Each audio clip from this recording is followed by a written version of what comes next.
₱5,000,000 para sa iyong sinapupunan, Amber. Isang pirasong papel na magtatapos sa iyong dangal, kapalit ng buhay ng tatay mo. Akala ko, pag-ibig ang namumuo sa gitna namin ni Trevor, pero isa lang pala akong mamahaling makina para sa kanyang ina. Sabi niya, "You're just a vessel, Amber. Don't act like a queen." Ngayon, kasama ang 5 anghel na bunga ng pagkakamaling ito, sisiguraduhin kong hinding-hindi niyo na kami mahahanap. Handa na ba kayong harapin ang isang inang wala ng takot? Huwag mong kalimutan, Trevor, na ang babaeng iyan ay isang sisidlan lamang, isang mamahaling incubator na binayaran natin para dalhin ang iyong tagapagmana. Huwag kang magkakamaling mahalin siya, dahil pagkatapos niyang isilang ang bata, itatapon natin siya pabalik sa kalsadang pinanggalingan niya. Ang boses ni Doña Valeriana ay parang talim ng balisong na humiwa sa katahimikan ng pasilyo. Sa labas ng nakabukas na pinto ng marangyang study room, nakatayo si Amber. Hawak niya ang isang tray ng mainit na sopas na kaniyang inihanda para kay Trevor. Pinilit niyang gumising ng maaga sa gitna ng matinding hilo at pagsusuka dahil alam niyang masama ang pakiramdam ng lalaki. Ginamit pa niya ang huling piraso ng luya na itinago niya para lamang sumarap ang lasa ng sabaw sa pag-asang kahit papaano ay gumaan ang pakiramdam ng ama ng kaniyang dinadala. Ngunit ang init ng sopas na kaniyang hawak ay tila naging yelo sa kaniyang mga kamay. Nanigas ang kaniyang mga paa sa tapat ng pintuan. Ang bawat salitang binitiwan ng matandang babae ay tila mga pako na ibinabaon sa kaniyang puso. Ngunit ang mas masakit, ang mas nakakadurog ng kaniyang pagkatao ay ang katahimikang sumunod mula sa loob ng silid. Walang pagtanggi, walang pagtatanggol. Si Trevor, ang lalaking sa mga nakaraang gabi, ay malambing na humahalik sa kaniyang noo at bumubulong ng mga pangako ng proteksyon ay nanatiling pipi. Narinig lamang ni Amber ang mahinang pagbuklat ng mga pahina ng dokumento, ang tunog ng ballpen na sumasayad sa papel, at ang malamig na buntong hininga ng lalaking inakala niyang kanlungan niya. Dahan-dahang nanginig ang mga kamay ni Amber. Ang usok mula sa sopas ay humahapdi sa kaniyang mga mata, ngunit pinigil niyang pumatak ang luha. Ayaw niyang gumawa ng anumang ingay. Pakiramdam niya ay biglang naging masyadong maliit ang malawak na mansyong yon para sa kanya. Ang bawat mamahaling kagamitan, ang mga gintong dekorasyon, at ang malalambot na alpombra ay tila mga saksi sa kanyang kahihiyan. Tumingin siya sa kaniyang tiyan na bahagya ng bumubukol. Doon sa loob, may 5 maliliit na buhay na tumitibok. 5 anghel na bunga ng isang kasunduang sinilyohan ng pera, hindi ng pag-ibig. Isang malaking pagkakamali ang maniwala na ang isang katulad niyang anak pawis ay may puwang sa mundo ng mga Diyos na tulad ni Trevor. Inilapag ni Amber ang tray sa isang maliit na lamesa sa pasilyo.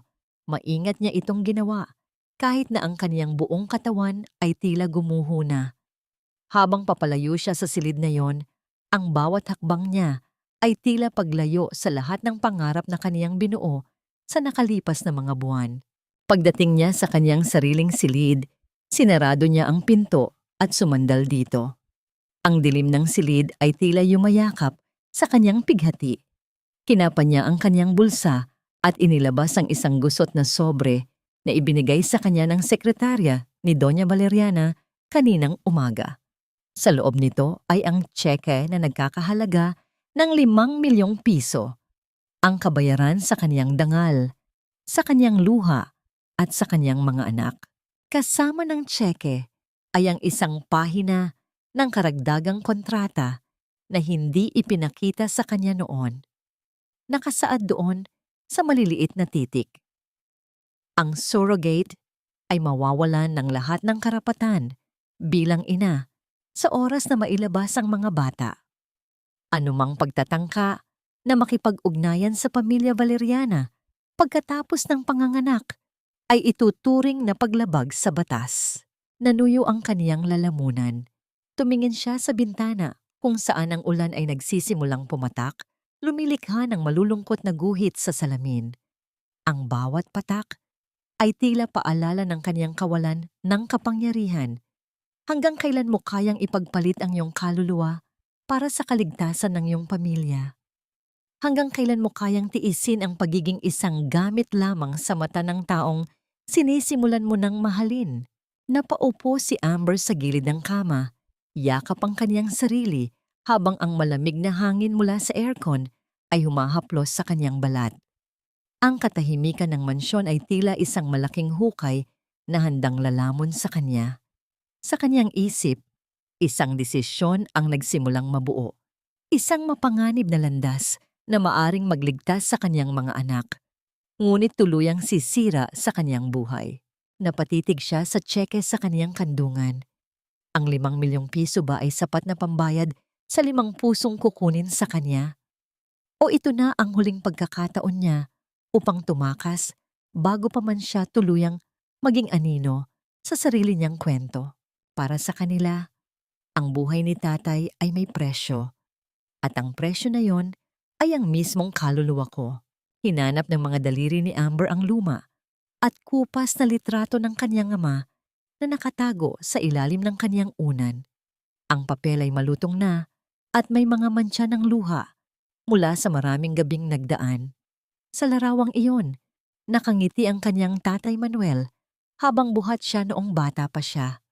Isang panahong ang tanging problema niya ay kung paano aabuti ng mga mangga sa puno, hindi kung paano ibebenta ang sariling katawan para sa pambayad sa ospital. Tumingin siya sa paligid ng silid na kinalalagyan niya ngayon. Ang kama ay napakalambot, ang mga kumot ay gawa sa mamahaling seda na tila humahalik sa kanyang balat. Ngunit para kay Amber, bawat hibla ng tela ay tila mga galamay na naggagapos sa kanya. Naalala niya ang amoy ng luma nilang bahay sa probinsya, ang amoy ng pinatuyong palay, ang usok mula sa kalan ni nanay, at ang malansang amoy ng gamot na unti-unting lumalamon sa kanyang ama. Sariwa pa sa kaniyang alaala ang huling gabi sa ICU. Ang tanging tunog na naririnig ay ang mekanikal na pagbaba at pagtaas ng dibdib ng kaniyang ama sa tulong ng makina. Ang bawat tibok ng monitor ay tila isang timer na nagbibilang ng natitirang sandali ng buhay nito. Sabi ng doktor, "Amber, kailangan na nating bayaran ang deposit para sa operasyon. Kung hindi, kailangan nating ilipat ang tatay mo sa ward." Alam ni Amber kung ano ang ibig sabihin yon. Isang hatol ng kamatayan sa ilalim ng mainit at siksikang pasilyo ng pampublikong ospital. Doon siya natagpuan ng tauhan ni Doña Valeriana, isang anghel na may dalang mantsa ng impyerno. Inalok siya ng kasunduang tila sagot sa kanyang mga dasal, ngunit sa katotohanan ay simula ng kanyang pagkawala. Isang anak lang, Amber. Isang anak kapalit ng pinakamagaling na doktor para sa tatay mo at kinabukasan para sa kapatid mo. Sabi ng matandang babae habang tinitingnan siya mula ulo hanggang paa na tila ba tinitimbang ang halaga ng kaniyang matris. Nabalik ang diwa ni Amber nang makarinig siya ng marahang pag-ikot ng seradura ng pinto. Pumasok si Trevor. Hindi na ito suot ang kaniyang mamahaling Amerikana. Tanging puting polo na lamang na nakatupi ang manggas. Mukhang pagod ang mga mata nito, ngunit nang makita siya, tila may kislap ng kung anong emosyon na pilit nitong itinatago. "Hindi mo kinain ang sopas na iniwan mo sa labas, Amber. Masama ba ang pakiramdam mo?" Tanong ni Trevor habang lumalapit sa kanya. Ang boses nito ay may bahid ng pag-aalala. Ang boses na minsan nang nagpatibok sa puso ni Amber sa maling paraan. Umiwas ng tingin si Amber. Hindi niya kayang tingnan ang mga matang yon nang hindi naaalala ang salitang incubator. "Busog pa po ako, Sir Trevor," malamig niyang sagot. Ginamit niya ang salitang sir, isang pader na pilit niyang itinatayo upang paalalahanan ang sarili kung nasaan ang kanyang lugar. Sandaling natigilan si Trevor. Naupo ito sa dulo ng kama. Sapat ang layo upang hindi sila magdikit. Ngunit sapat ang lapit upang maamoy ni Amber ang kanyang pabango. Isang amoy na sumasagisag sa kapangyarihan at karangyaan. I told you, just Trevor when we're alone. Mahinang sabi nito. Inabot nito ang kamay ni Amber, ngunit bago pa man ito dumampi, ay mabilis nang nailayo ng dalaga ang kanyang kamay. Kumunot ang noo ni Trevor, may bakas ng pagkagulat at kaunting sakit sa kanyang mukha. May problema ba? Did my mother say something to you? Tinitigan siya ni Amber. Gusto niyang isigaw ang lahat. Gusto niyang itanong kung totoo bang itatapon siya pagkatapos niyang iluwal ang 5 buhay na nasa loob niya. Ngunit naalala niya ang mukha ng kanyang kapatid na nag-aaral pa at ang kanyang ama na nagpapagaling na ngayon sa isang pribadong kwarto. Ang utang na loob ay isang tanikala na mas mabigat pa sa ginto. Wala po. Pagod lang ako sa pagdadala sa kanila. Sagot ni Amber habang hinahaplos ang kaniyang tiyan. Tumayo si Trevor at lumakad patungo sa bintana. Nakatalikod sa kanya. The doctor said it's a miracle. 5 babies. Valeriana blood is strong. My mother is... She's just excited. Don't mind her too much. Excited? Ang salitang yon ay tila isang sampal kay Amber. Excited ang matanda dahil sa dami ng tagapagmana, hindi dahil sa kaligtasan ng inang nagdadala sa kanila. Humarap muli si Trevor at sa pagkakataong ito, may kinuha siyang maliit na kahon mula sa kanyang bulsa. Lumapit siya kay Amber at dahan-dahang binuksan ang kahon. Isang gintong locket ang nagniningning sa ilalim ng ilaw ng silid. I had this made for you. It's for the babies, but I want you to wear it first. Sabi ni Trevor, ang kanyang mga daliri ay marahang dumampi sa leeg ni Amber habang isinusuot ang kwintas. Ang init ng kaniyang balat ay nagdulot ng kilabot sa buong katawan ng dalaga. Sandaling nagtama ang kanilang mga mata. Sa lalim ng tingin ni Trevor, tila may katotohanang nais lumabas, isang emosyong hindi kasama sa kontrata. Inilapit ni Trevor ang kanyang mukha, ang kanyang hininga ay mainit sa pisngi ni Amber. You're not just a part of this deal anymore, Amber, at least not to me. Bulong nito bago marahang idikit ang kanyang noo sa noo ng dalaga. Ngunit sa likod ng romansang iyon, narinig ni Amber ang tunog ng isang cellphone na nag-vibrate sa ibabaw ng nightstand ni Trevor. Isang mensahe ang lumitaw sa screen na hindi sinasadyang nabasa ni Amber habang nakasandal sa balikat ng lalaki. Ang mensahe ay mula kay Doña Valeriana. The lawyer is here. The papers for the baby's immediate custody and Amber's departure flight are ready for your signature. Don't let her feelings get in the way of our plan, Trevor. Nanigas ang buong katawan ni Amber. Ang locket na kabit-kabit sa kanyang leeg ay biglang naging parang isang nakakasakal na kwelyo ng aso. Ang tamis ng iyong mga salita, Trevor, ay parang asukal na ibinubudbud sa isang malalim na sugat. Masarap sa pandinig, pero humahapdi sa kalooban. Sa loob ng malawak na silid na puno ng bango ng mga sariwang bulaklak, tanging ang mahinang tunog ng aircon ang bumabasag sa katahimikan. Nakaupo si Amber sa gilid ng kama habang si Trevor ay dahan-dahang lumuhod sa kaniyang harapan. Hindi alintana ng bilyonaryo na ang kaniyang mamahaling pantalon ay sumasayad sa sahig. Kinuha niya ang mga paa ni Amber na bahagya ng namamanas dahil sa bigat ng 5 sanggol na kaniyang dinadala. You've been standing too much again, Amber. Sabi ko sa'yo, don't overwork yourself. Magpahinga ka lang. Malamig na sabi ni Trevor habang dahan-dahang minamasahe ang mga paa ng dalaga. Ang init ng kanyang mga palad ay tila nanunuot sa kalamnan ni Amber. Isang sensasyong nagpapatibok ng kaniyang puso sa paraang hindi niya dapat maramdaman. Napatingin si Amber sa madilim na buhok ni Trevor. Sa sandaling iyon, tila nakalimutan niya ang checking nasa kaniyang bag at ang mensaheng nabasa niya sa cellphone nito. Ang kaniyang mga daliri ay tila may sariling buhay na nagnanais haplusin ang buhok ng lalaki, ngunit pinigil niya ang sarili. Bakit mo ito ginagawa, Trevor? Mahinang tanong ni Amber. You're a Valeriana. You don't kneel before anyone, lalo na sa isang katulad ko. Huminto si Trevor sa pagmasahe at tumingala. Ang kaniyang mga mata ay puno ng isang emosyong hindi mabasa. Halong paghanga, pag-aalaga, at isang bakas ng lungkot. You're not just anyone, Amber. You are carrying my children, and you are important to me. Tumayo si Trevor at naupo sa tabi ni Amber. Inilagay ang kanyang braso sa balikat ng dalaga upang ilapit ito sa kanya. Isinandal ni Amber ang kanyang ulo sa matigas at mainit na dibdib ni Trevor.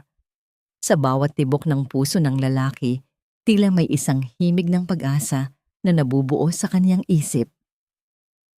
Naisip ko na ang mga pangalan nila, bulong ni Trevor habang hinahaplos ang braso ni Amber. If they're boys, I want strong names. If they're girls, I want them to have names as beautiful as yours. Trevor, balang araw, kapag wala na ako rito, ikukwento mo ba sa kanila ang tungkol sa akin? Ang tanong ni Amber ay tila isang malamig na hangin na dumaan sa gitna nila. Natigilan ang kamay ni Trevor sa paghaplos. Humigpit ang kanyang yakap. Tila ayaw nitong pakawalan ang dalaga. Don't talk like that. Hindi ka aalis. I won't let you. Hinarap ni Trevor si Amber. Ang kanyang mga kamay ay marahang humawak sa magkabilang pisngi ng dalaga. Unti-unti niyang inilapit ang kanyang mukha hanggang sa maramdaman ni Amber ang kanyang mainit na hininga. Sa gitna ng dilim at liwanag ng silid, nagtagpo ang kanilang mga labi sa isang halik na puno ng pangungulila at pait. Isang halik na tila humihingi ng tawad sa isang kasalanang hindi pa lubos na nagagawa. Ngunit ang mahiwagang sandaling iyon ay biglang naputol ng bumukas ang pinto nang walang babala. Dinig ang marahas na tunog ng mga takong na tumatama sa marmol na sahig. Nakatayo sa pintuan si Doña Valeriana. Suot ang kanyang dekalibreng gown at ang kanyang mukha ay tila isang maskara ng pagkamuhi. Ang kanyang mga mata ay nanlilisik habang nakatingin sa magkayakap na dalawa. Kay aga naman yatang mag-ensayo ng pagiging mag-asawa, Trevor? Ang boses ng matanda ay puno ng sarkasmo.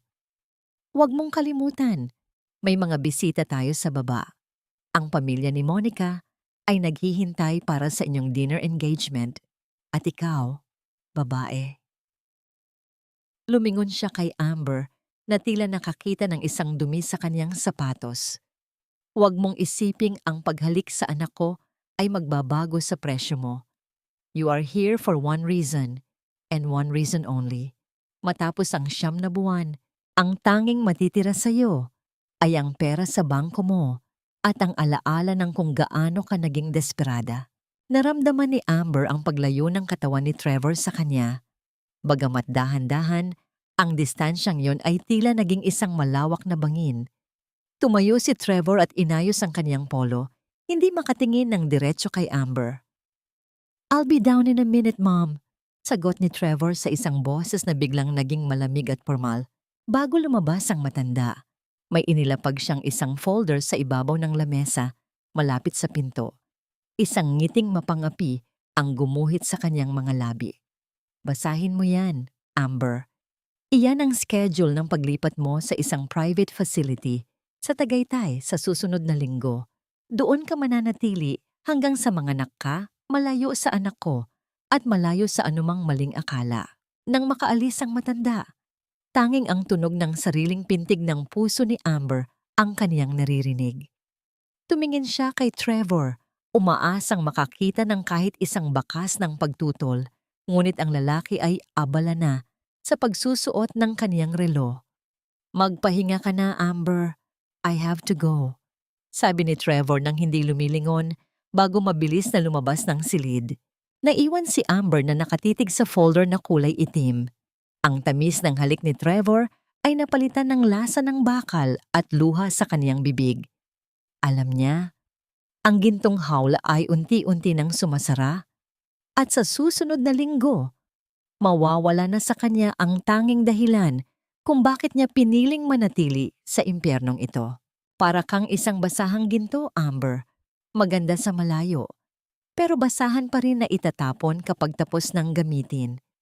Ang boses ni Doña Valeriana ay parang lason na unti-unting dumadaloy sa sistema ni Amber habang binabasa niya ang mga papeles sa loob ng itim na folder.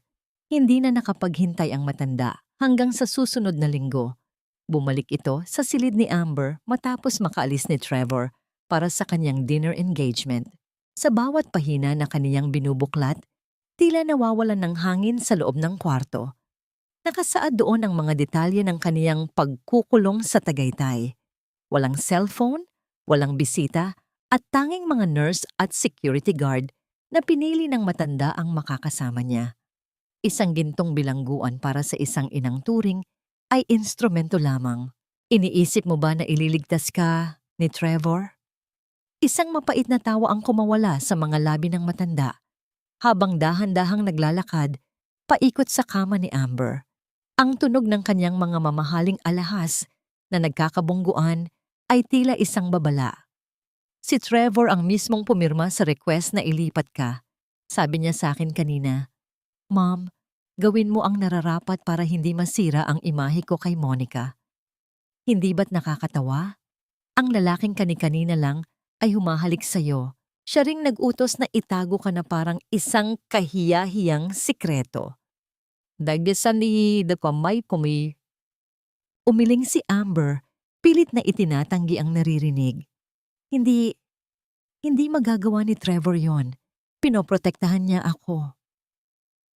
Ang kaniyang boses ay nanginginig, parang isang dahon na tinatangay ng malakas na hangin. Inilabas ni Doña Valeriana ang kaniyang cellphone at may ipinakita kay Amber. Isang larawan, nakakakuha lang, si Trevor at isang magandang babae na si Monica, nakaupo sa isang napakarangyang restaurant. Masayang nakangiti si Trevor habang hawak ang kamay ng babae. Ang kislap ng mga kristal sa paligid nila ay kabaligtaran ng dilim na nararamdaman ni Amber. Tingnan mo silang mabuti, Amber. Iyan ang totoong mundo ni Trevor. Isang mundong puno ng kinang, kapangyarihan, at mga taong kapantay niya. Sa tingin mo ba, pipiliin niya ang isang babaeng binayaran lang namin para manganak? You're just a transaction, Hija. Isang business deal na may expiration date. Lumapit ang matanda kay Amber at hinawakan ng baba nito. Pinilit na itingala ang mukha ng dalaga. Ang lamig ng mga daliri ni Doña Valeriana ay tila yelo na dumampi sa kanyang balat. Be smart. Kunin mo ang pera, manganak ka, at maglaho ka. Kung susubukan mong lumaban o kumapit kay Trevor, sisiguraduhin kong hindi mo na makikita kahit ang anino ng 5 batang yan paglabas nila sa mundong ito. I have the power to make you disappear at walang makakaalam. Nang makaalis ang matanda, tila nawalan ng lakas ang mga binti ni Amber. Napasalampak siya sa sahig. Ang kanyang mga kamay ay protektadong nakayakap sa kanyang malaking tiyan. Sa loob, naramdaman niya ang marang paggalaw ng mga sanggol. Ang maliliit na sipa na tila nagtatanong kung bakit umiiyak ang kanilang ina. Patawad mga anak, bulong ni Amber sa gitna ng kanyang hikbi. Ang bawat sipa nila ay tila mga punyal na nagpapaalala sa kanya na kailangan niyang maging matatag. Ngunit paano siya lalaban kung ang taong inakala niyang kakampi ay siya palang may akda ng kanyang pagdurusa? Lumipas ang mga oras. Ang dilim ng gabi ay tuluyan ng bumalot sa mansyon. Nabalik lamang ang diwa ni Amber nang marinig niya ang tunog ng makina ng sasakyan ni Trevor na dumarating. Maya-maya pa narinig niya ang mabibigat na hakbang ng lalaki sa pasilyo. Bumukas ang pinto. Pumasok si Trevor. Medyo magulo ang buhok at amoy alak. Nang makita niya si Amber na nakaupo pa rin sa sahig, sa tabi ng itim na folder, bakas ang pagkagulat sa kanyang mga mata. Ngunit mabilis itong napalitan ng isang malamig na maskara. "Bakit gising ka pa?" tanong ni Trevor. Ang kaniyang boses ay paos at tila walang pakialam. Hindi niya tinulungang tumayo ang dalaga.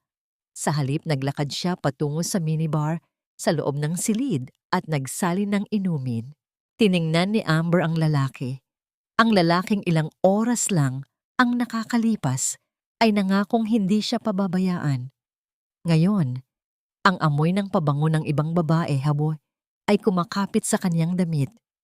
Nanunuot sa ilong ni Amber at dinudurog ang kanyang natitirang tiwala. Totoo ba, Trevor? Mahinang tanong ni Amber habang dahan-dahang tumatayo gamit ang sariling lakas kahit na kumikirot ang kanyang likod. Totoo ba na ikaw ang may gusto na itago ako sa Tagaytay? Na ang presensya ko ay nakakasira sa relasyon niyo ni Monica? Tumigil si Trevor sa pag-inom. Nanatili siyang nakatalikod. Ang kaniyang mga balikat ay tila pasan ng buong mundo. It's for the best, Amber. Para sa kaligtasan mo at ng mga bata. My mother is right. Things are getting complicated here. Complicated! Ang boses ni Amber ay tumaas, puno ng pait. O baka naman nakakahiya. Sabihin mo ang totoo, Trevor. Isa lang ba talaga akong incubator sa tingin mo? Isang gamit na kailangang itabi kapag tapos na ang serbisyo. Humarap si Trevor, ang kaniyang mga mata ay nagniningning sa galit o baka sa pighati. Lumapit siya nang mabilis at hinawakan ang mga balikat ni Amber. Medyo mahigpit na nagdulot ng bahagyang sakit. Huwag mo akong hamunin, Amber. You signed that contract. Alam mo kung ano ang pinasok mo. Don't act like a victim now. Nagtagpo ang kanilang mga mata. Ang isa ay puno ng pagtataksil at ang isa naman ay puno ng desperasyon. Sa gitna ng tensyong yon, isang malakas na kulog ang gumitla sa buong mansyon. Kasabay ng biglang pagpatay ng lahat ng ilaw. Sa gitna ng kadiliman, tanging ang mabilis na paghinga nila ang naririnig. At doon, sa gitna ng galit at sakit, naramdaman ni Amber ang isang kakaibang kirot sa kaniyang ibabang bahagi. Isang hapdi na hindi katulad ng anumang naramdaman niya noon. Ingatan mo ang mga bata, Amber. Iyan lang ang tanging dahilan kung bakit ka naririto sa mansyong ito. Huwag mong kakalimutan na ang bawat paghinga mo ay may bayad. Ang boses ni Trevor sa gitna ng kadiliman ay parang isang malamig na hampas ng hangin. Habang unti-unting bumabalik ang kuryente sa mansyon, ang bawat sulok ng silid ay naliwanagan. Ngunit ang puso ni Amber ay tila nanatili sa ilalim ng isang makapal na anino. Ang kirot na naramdaman niya sa kaniyang sinapupunan ay humupa ng bahagya. Ngunit ang hapdi sa kaniyang dibdib ay lalong tumitindi. Hindi siya tinulungan ni Trevor na tumayo. Sa halip, tinawag ng lalaki ang kaniyang personal na doktor sa telepono. Doc, pumunta ka rito ngayon din. Sumakit ang tiyan ni Amber. Siguraduhin mong walang mangyayaring masama sa mga bata. They are the Valeriana heirs. Nakatitig lamang si Amber sa sahig habang naririnig ang bawat salitang binibitawan ni Trevor. Ang mga bata, ang mga tagapagmana. Ni minsan ba ay naisip nito kung kumusta ang kalagayan niya bilang tao? O sadyang para sa kanila, siya ay isang lalagyan lamang na gawa sa laman at dugo. Nang dumating ang doktor, mabilis siyang sinuri. Stress, Sir Trevor. Kailangan niya ng katahimikan at iwasan ang anumang emosyonal na tensyon. Masyadong masilan ang pagbubuntis niya dahil 5 ang dala niya. Paliwanag ng doktor habang inaayos ang kaniyang mga gamit. Pagkaalis ng doktor, pumasok si Doña Valeriana. Ang kaniyang mukha ay walang bakas ng pag-aalala. Tanging inis lamang. See? Ang dami mo ng abala, Amber. Bukas na bukas din, itutuloy natin ang paglipat mo sa Tagaytay. Mas mabuting doon ka na mag-inarte para hindi mo naiistorbo ang trabaho ng anak ko. Tumingin si Amber kay Trevor, nagbabakasaling makakita ng kahit kaunting pagtutol. Ngunit ang lalaki ay tumalikod lamang at muling nagsali ng alak. Ang kanyang katahimikan ay ang pinakamasakit na sagot. Doon, sa gitna ng marangyang silid na yon, naramdaman ni Amber ang isang uri ng pag-iisa na hindi niya kailanman naramdaman sa kanilang maliit at tagpi-tagping barong-barong sa probinsya. Kinabukasan, Bago pa man sumikat ang araw, nagsimula ng mag-impake ang mga katulong ng mga gamit ni Amber.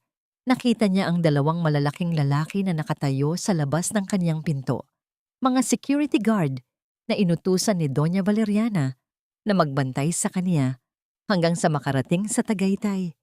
Hindi ito proteksyon, ito ay pagkakulong. Habang naglalakad siya pababa ng hagdan, nakita niya si Trevor na nakaupo sa hapagkainan, nagbabasa ng dyaryo na tila ba isang ordinaryong araw lamang ito. Hindi man lang ito nag-angat ng tingin nang dumaan siya sa harap nito. "Trevor!" Mahinang tawag ni Amber. "Mag-ingat ka ron, Amber. Susubukan kong bumisita kapag hindi na ako masyadong busy." Maikli at walang emosyon nitong sagot nang hindi man lang siya tinitingnan. Doon tuluyang gumuho ang huling piraso ng pag-asa sa puso ni Amber. Ang bawat hakbang niya patungo sa sasakyang magdadala sa kanya palayo ay tila paghakbang patungo sa kanyang sariling libingan. Ngunit habang nakasakay sa loob ng kotse, nakikita niya ang kanyang refleksyon sa salamin, ang kanyang mga mata na dati ay puno ng pangarap, ngayon ay puno na ng determinasyon. Hindi niya hahayaang lumaki ang kanyang mga anak sa isang mundong walang pag-ibig.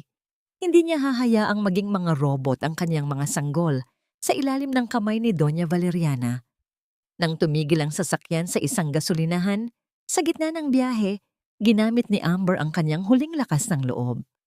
Nagkunwari siyang masama ang pakiramdam at kailangang pumunta sa banyo. Dahil sa kanyang malaking tiyan at hitsura ng isang mahinang buntis, naging kampante ang mga gwardiya. Sa loob ng madilim at mabangong banyo ng gasolinahan, mabilis na lumabas si Amber sa isang maliit na bintana sa likod na hindi napapansin ng sinuman. Bawat galaw niya ay may kasamang panalangin. Bawat sipa ng kanyang mga anak ay tila nagsasabing, "Sige na nanay, tumakas na tayo." Bit-bit lamang ang kanyang maliit na bag na naglalaman ng litrato ng kanyang ama at ang tsekeng hindi niya binalak gamitin. Tumakbo si Amber patungo sa madilim na bahagi ng kalsada. Ang ulan ay nagsisimula ng pumatak. Ang bawat butil nito ay tumatama sa kanyang balat.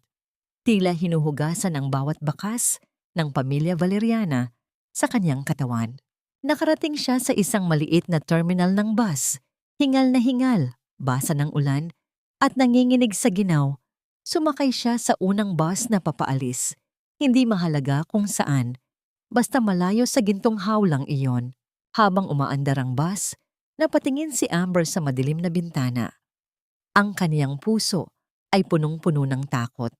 Ngunit sa unang pagkakataon, sa loob ng maraming buwan, nakaramdam siya ng kalayaan. Ngunit isang katanungan ang patuloy na umaalingaw-ngaw sa kanyang isipan habang hawak ang kanyang tiyan. Paano mabubuhay ang isang inang tulad niya na walang kahit ano, kasama ang 5 buhay na nakasalalay sa kanyang mga bisig, habang ang pinakamakapangyarihang pamilya sa bansa ay tiyak na gagawin ang lahat upang mahanap sila. Ang bawat pagyanig ng lumang bus ay tila isang suntok sa kanyang hapong katawan, isang paalala na ang bawat kilometrong layo mula sa Maynila ay isang hakbang patungo sa kaligtasan, ngunit isang hakbang din patungo sa kawalan.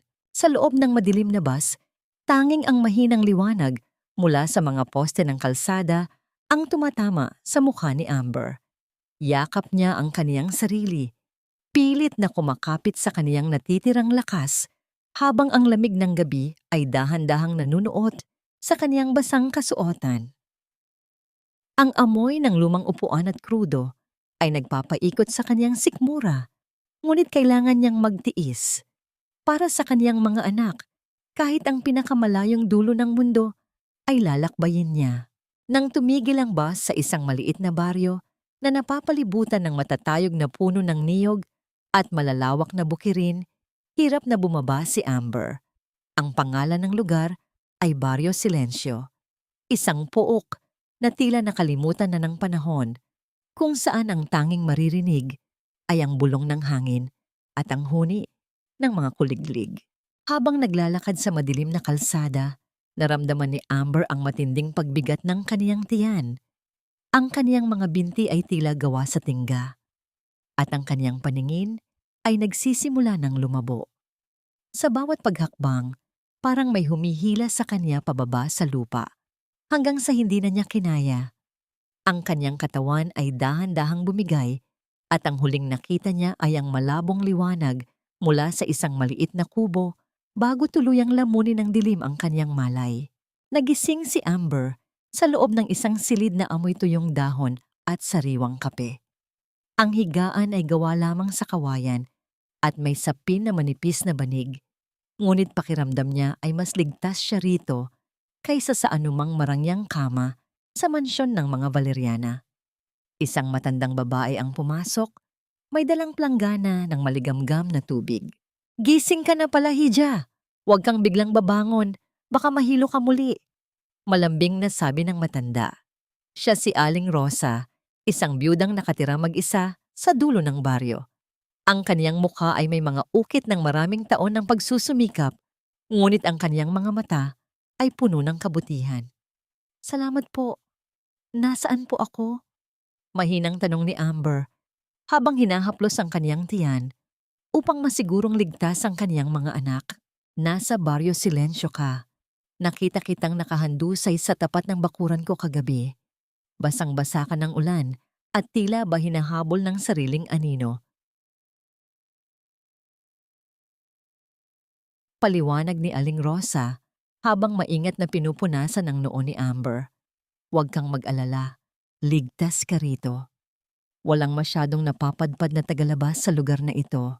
Sa mga sumunod na araw, naging kanlungan ni Amber ang tahanan ni Aling Rosa. Dito niya naramdaman ang tunay na kahulugan ng bayanihan. Hindi siya tinanong ni Aling Rosa tungkol sa kaniyang nakaraan o kung sino ang ama ng kaniyang mga anak.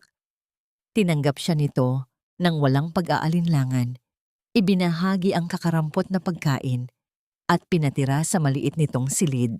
Ngunit ang katahimikan ng kanilang pamumuhay ay nagbago nang minsang dalhin ni Aling Rosa ang lokal na komadrona ng baryo, si Aling Goring, upang suriin ang kalagayan ni Amber.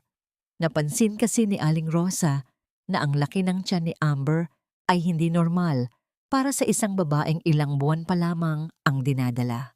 Habang maingat na kinakapan ni Aling Goring ang tiyan ni Amber, unti-unting nagbago ang ekspresyon sa mukha ng matanda. Ang kanyang mga mata ay nanlaki at ang kanyang mga kamay ay tila nanginginig sa kaba at pagkamangha. Kinuha niya ang kanyang lumang stethoscope at itinuon ito sa iba't ibang bahagi ng tiyan ng dalaga. Katahimikan ang namayani sa loob ng kubo. Tanging ang tunog ng hangin na humahampas sa mga dahon ng saging sa labas ang naririnig. Tiningnan ni Amber si Aling Rosa at pareho silang nakaramdam ng isang uri ng kaba na mahirap ipaliwanag. "Diyos ko," bulong ni Aling Goring habang tinatanggal ang stethoscope sa kanyang mga tainga. Humarap siya kay Amber na may halong takot at hindi makapaniwalang tingin. "Bakit po? May masama po bang nangyari sa mga anak ko?" tanong ni Amber. Ang kaniyang boses ay punong-puno ng pangamba. Umiling si Aling Goring, ngunit ang kaniyang mga labi ay nanginginig. "Hija, sa buong buhay ko bilang komadrona sa baryong ito, ngayon lang ako nakakita ng ganito. Hindi lang isa, hindi lang dalawa ang naririnig kong tibok ng puso sa loob ng iyong sinapupunan." Huminto ang paghinga ni Amber. Pakiramdam niya ay tumigil ang mundo sa sandaling iyon. 5, Amber, 5 maliliit na puso ang sabay-sabay na tumitibok sa loob mo. Pagpapatuloy ni Aling Goring. Isang milagro, pero isang malaking panganib din para sa isang katulad mong napakaliit ng pangangatawan. Sa labas, ang langit ay nagsisimulang magdilim muli. Tila nagbabadya ng isa pang bagyo. At sa kalayuan, sa kabihasnan ng Maynila, isang grupo ng mga kalalakihan na suot ang itim na uniforme ang nagsisimula ng magtanong-tanong sa mga terminal ng bus. Dala ang isang litrato ng isang babaeng may malungkot na mga mata. "Ialay mo ang iyong buhay, Amber, para lamang sila ay huminga." Iyan ang tadhana ng isang inang walang ibang kayamanan, kundi ang mga buhay na nasa loob niya.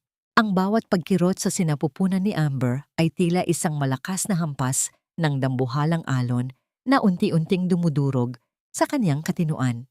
Sa loob ng maliit na kubo ni Aling Rosa, ang hangin ay mabigat sa amoy ng pinakuluang mga dahon at langis. Ang labas ay binubulag ng matinding ulan kung saan ang bawat patak ay tumatama sa bubong na anahaw na tila mga bala ng pagsubok. Wala silang kuryente. Timing ang aandap-andap na liwanag mula sa isang gasera ang nagbibigay ng anino sa mga paghihirap ni Amber. Kaya mo yan, Hija. Huminga ka ng malalim. Huwag kang susuko. Nandito kami. Ang baon ng boses ni Aling Rosa ay nanginginig din sa kaba habang hinahawakan ang malamig at basang kamay ni Amber. Ngunit para kay Amber, ang boses ng matanda ay tila nanggagaling sa kabilang ibayo ng dagat. Ang kaniyang buong katawan ay tila sinisilaban. Ang sakit ng panganganak sa isa ay sapat na upang mawalan ng malay ang isang ordinaryong babae. Ngunit para kay Amber, ang sakit ay 5 beses na mas matindi. Ito na ang kabayaran sa kaniyang pagtakas.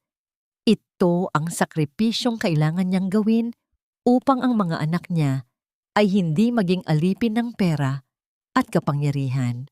Aling Rosa, hirap na siya. Masyadong maaga para sa mga batang ito. Sigaw ni Aling Goring habang inihahanda ang mga lumang kagamitan. Ang kaniyang mga kamay na sanay sa pagpapaanak ay nanginginig dahil alam niyang sa gabing ito, buhay ang nakataya. Wala silang incubator, wala silang oxygen, at wala silang doktor. Tanging panalangin at ang manipis na banig na kinalalagyan ni Amber ang kanilang sandata. Sa bawat paghinga at pagtitiis ni Amber, ramdam niya ang matinding pagod at sakit na halos ubusin ang kanyang natitirang lakas.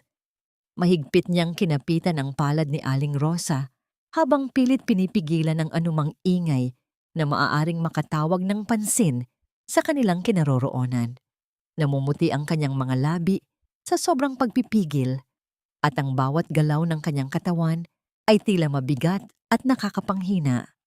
Ngunit sa gitna ng lahat, pilit siyang kumakapit sa lakas at pag-asang kailangan niya upang malampasan ang sandaling iyon. At pagkatapos, sa gitna ng dagundong ng kulog, narinig ang unang tunog, isang mahina at gari-garil na iyak. Isang maliit na sanggol na lalaki. Sumunod ang isa pa at isa pa. Ang bawat iyak ay tila isang himig ng tagumpay laban sa kamatayan. 3 lalaki at 2 babae. 5 maliliit na nilalang na kulubot pa ang balat at tila kasing liit lamang ng mga kuting. Ang kanilang mga iyak ay nagmistulang koro ng buhay sa loob ng tahimik at madilim na kubo. Habang isa-isang nililinis ni Aling Rosa ang mga bata at ibinabalot sa mga pinaglumaang lampin, napatingin si Amber sa kanila. Ang kaniyang mga mata ay malabo na, ang kaniyang hininga ay papatid-patid na lamang. Sa kabilang panig ng mundo, sa loob ng kanyang malamig at malawak na kwarto sa Maynila, biglang nagising si Trevor. Ang kanyang katawan ay basang-basa ng pawis at ang kanyang puso ay tumitibok ng napakabilis. Tila may isang bahagi ng kanyang kaluluwa ang pilit na hinihiwalay sa kanya. Tumingin siya sa bintana kung saan ang ulan ay malakas din at isang hindi maipaliwanag na pait ang lumunod sa kanyang lalamunan. Amber! Bulong niya sa hangin, isang pangalang matagal na niyang pilit na kinakalimutan ngunit gabi-gabing bumabalot sa kanyang isipan. Sa Baryo Silencio, unti-unting bumibigay ang mga talukap ng mata ni Amber. Ang kanyang mga kamay na dati ay mahigpit na nakakapit sa banig ay dahan-dahang bumitaw. Ang init ng kanyang katawan ay tila tinatangay ng hanging pumasok mula sa siwang ng dingding. Aling Rosa, ang mga anak ko, huwag silang ibibigay. Ang huling bulong ni Amber ay halos hindi na marinig bago siya tuluyang pumikit. Ang kaniyang maputlang mukha ay payapa na, ngunit ang kaniyang puso ay tila huminto na sa pakikipaglaban. Amber! Amber, gumising ka! Ang sigaw ni Aling Rosa ay nalunod sa tunog ng malakas na ulan. Sa labas ng bakuran, Isang ilaw mula sa isang malakas na flashlight ang tumama sa kakahuyan. May mga yabag ng mabibigat na sapatos na papalapit sa kubo, humahawi sa mga basang dahon. Ang mga mangangaso ni Doña Valeriana ay narito na, at ang boses ng iyak ng 5 sanggol ay tila isang mapait na paanyaya para sa kanilang pagdating. Ang 5 bibig na humihingi ng pagkain ay mas malakas kaysa sa anumang takot sa aking puso. Para sa kanila, naging bakal ang aking mga bisig at naging kalsada ang aking mga paa. 5 taon na ang lumipas mula ng gabing tuluyang nagbago ang buhay ni Amber sa Barrio Silencio.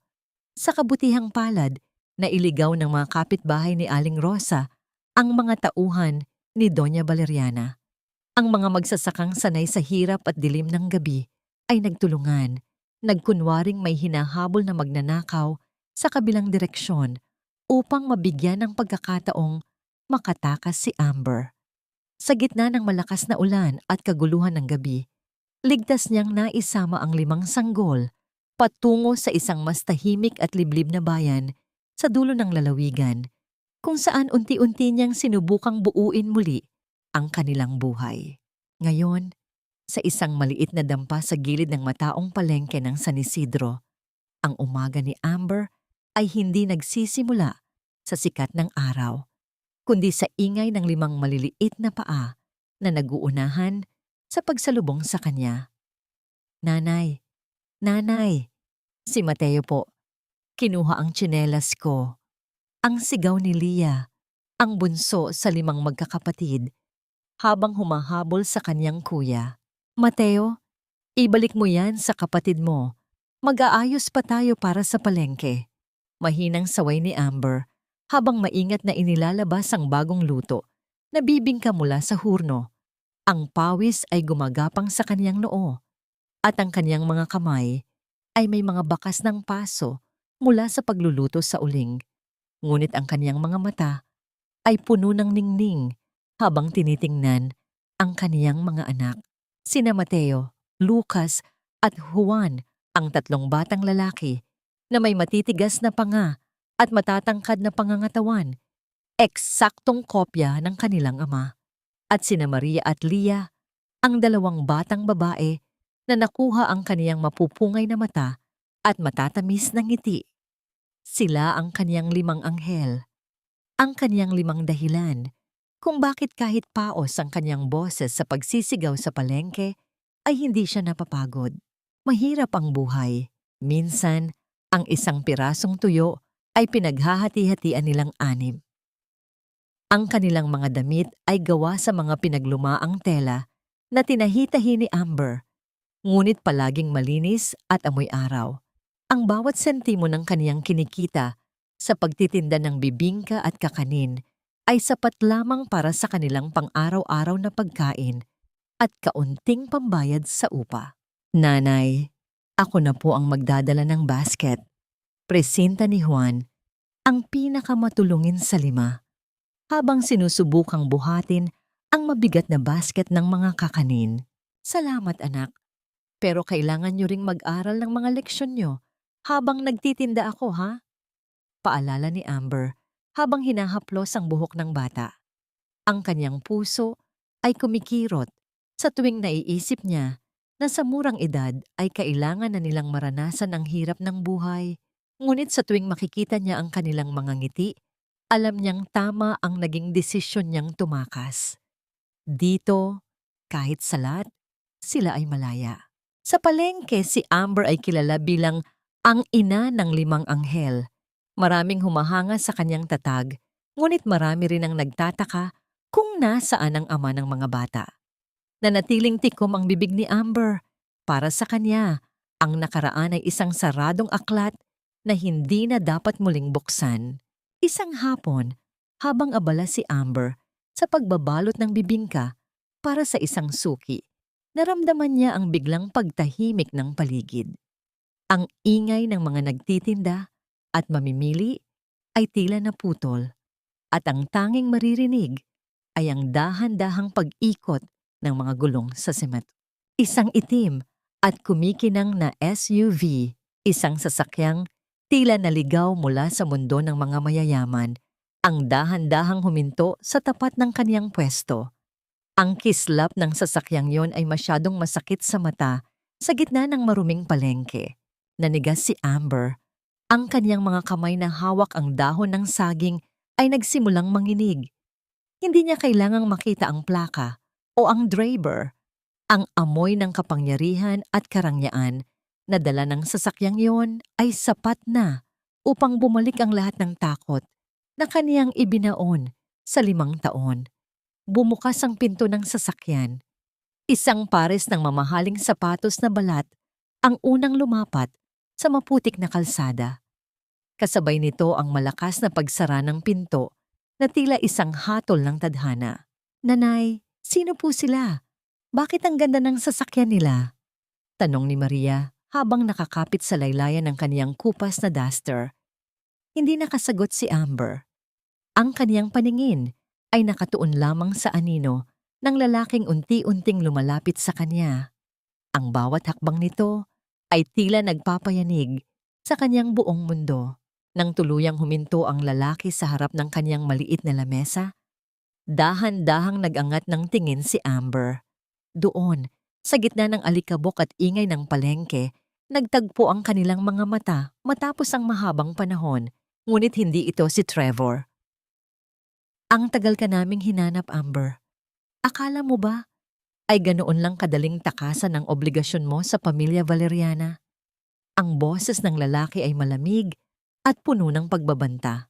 Sa kabilang dulo ng palengke, mula sa bintana ng kanyang sasakyan, isang lalaking may pamilyar na mga mata ang nakatitig sa 5 batang nagtatago sa likod ni Amber. Ang kanyang puso ay tumitibok ng mabilis, tila nakatagpo na ng nawawalang piraso ng kanyang kaluluwa.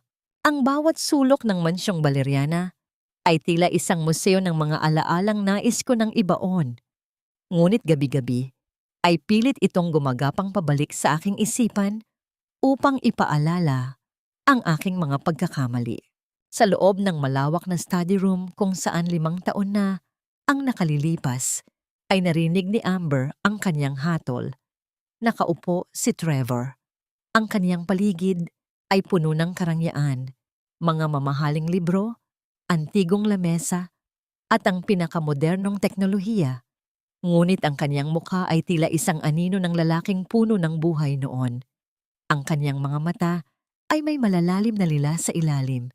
Tanda ng mga gabing, ang tanging kasama niya ay ang baso ng alak at ang multo ni Amber. Hindi naging madali ang huling 5 taon para kay Trevor. Matapos ang pagkawala ni Amber, naging mas malupit siya sa negosyo. Ngunit naging mas malamig ang kaniyang pakikitungo sa kaniyang ina. May kung anong bahagi ng kaniyang pagkatao ang namatay kasabay ng pag-alis ng dalaga. Nalaman niya ang lahat ng kasinungalingan ni Doña Valeriana 1 taon matapos ang insidente. Ang mga pekeng larawan ni Monica, ang pagbabanta sa buhay ng ama ni Amber, at ang lihim na pagpapirma sa karagdagang kontrata. Dahan-dahang binuksan ni Trevor ang isang lihim na drawer sa kaniyang lamesa. Inilabas niya ang isang lumang bag na gawa sa tila, ang bag na naiwan ni Amber noong gabing tumakas ito. Ito ang tanging bagay na nag-uugnay sa kaniya sa babaeng kaisa-isang minahal niya sa paraang hindi niya maipaliwanag. Hinaplos niya ang magaspang na tela nito at tila naramdaman niya ang init ng mga kamay ni Amber. "I'm so sorry, Amber. I was too late. I was too weak." Bulong niya sa hangin. Ang boses niya ay basag at puno ng pagsisisi. Kinuha niya ang isang kulay itim na envelope mula sa bag. Sa loob nito ay ang mga dokumentong itinago ni Doña Valeriana sa loob ng maraming taon. Mga report mula sa mga private investigator na binayaran ng matanda upang siguraduhing hindi mahahanap ni Trevor si Amber. Ngunit may isang bagay na hindi napansin ng matanda. Isang maliit at tupi-tuping papel ang nakasingit sa ilalim ng lining ng bag.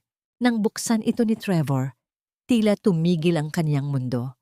Ito ay ang unang ultrasound ni Amber, isang malabong larawan kung saan makikita ang 5 maliliit na tuldok na tila mga butil ng palay. Sa gilid nito, may nakasulat na maikling mensahe sa sulat kamay ni Amber na may bahid ng tuyong luha. Kahit anong mangyari, proprotektahan ko kayo. Hindi ko hahayaang maging katulad kayo ng ama niyo na walang puso. Ang sakit na naramdaman ni Trevor ay tila 1,000 karayom na sabay-sabay na ibinaon sa kanyang dibdib.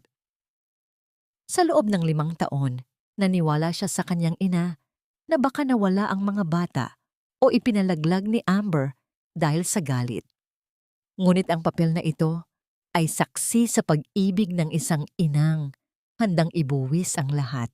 Nabalik ang diwa ni Trevor nang pumasok ang kanyang pinagkakatiwalaang tauhan na si Dante. "Sir, we found her. Nakumpirma na po ng mga tao natin sa San Isidro. Siya ang babaeng nagtitinda ng bibingka sa palengke. At sir," tumigil si Dante, tila nag-aalangan kung itutuloy ang sasabihin. "Ano yun, Dante? Sabihin mo," sigaw ni Trevor habang mahigpit na hawak ang ultrasound. May 5 bata po siyang kasama, 3 lalaki at 2 babae. Kamukhang-kamukha niyo po sila, sir. Walang duda. Sila ang mga nawawalang tagapagmana ng pamilya Valeriana. Hindi na nag-aksaya ng panahon si Trevor. Mabilis siyang lumabas ng mansyon, binaliwala ang tawag ng kanyang ina, nakakarating pa lamang. Ang kanyang puso ay tumitibok ng napakabilis. Bawat tibok ay tila tumatawag sa pangalan ni Amber. Habang lulan ng kanyang sasakyan patungo sa San Isidro, tinititigan niya ang ultrasound. Ang kanyang pangungulila ay napalitan ng isang matinding determinasyon. Hindi na siya ang mahinang Trevor na nagpaubaya sa kanyang ina. Ngayon, gagawin niya ang lahat upang mabawi ang kanyang pamilya, kahit na ang kapalit nito ay ang kanyang buong kayamanan. Nakarating sila sa palengke ng San Isidro. Mula sa bintana ng kanyang sasakyan, nakita niya ang isang babaeng nakasuot ng duster, may mantsa ng uling sa mukha. Ngunit ang kanyang kagandahan ay hindi kayang itago ng kahirapan. Nakita niya ang 5 maliliit na batang nakapalibot dito, tumatawa at nagtutulungan sa pag-aayos ng paninda.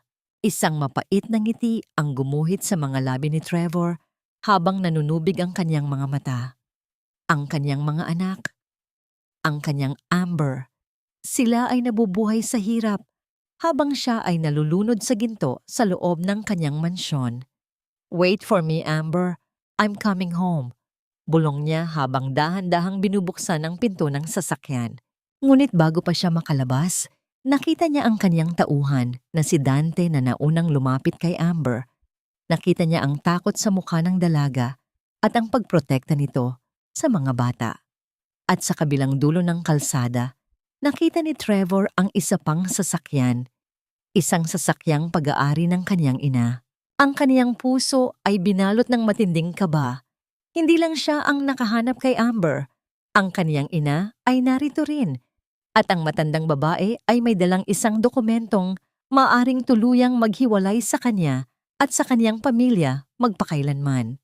Hindi ang gutom o pagod ang pumatay sa akin sa loob ng 5 taon, kundi ang takot na darating ang araw na ito. Ang araw na kukunin niyo ang kaisa-isang dahilan kung bakit ko piniling mabuhay. Ang amoy ng usok mula sa uling at ang malansang amoy ng isda sa palengke ay tila biglang naglaho, napalitan ng nakakasulasok na bango ng mamahaling pabango na dala ng mga taga-Maynila.